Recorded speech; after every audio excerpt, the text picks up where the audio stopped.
MQM, PMLQ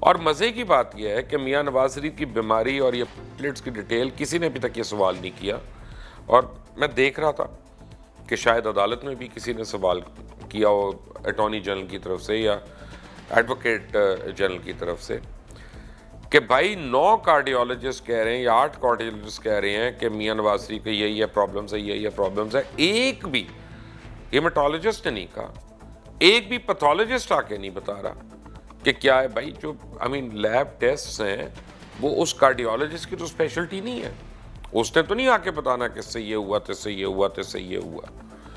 وہ تو اور یعنی اسپیشلائزیشن کے ڈاکٹرز ہیں جنہوں نے ان باتوں کی نشاندہی کرنی ہے. یعنی سب آنکھوں پہ ہاتھ رکھ کے پٹیاں باندھ کے چپ کر کے بیٹھے ہیں کہ کسی طرح ہم نکال دیں، یہاں سے نکال دیں. تو پھر کرپشن کے معنی کیا رہ جائیں گے؟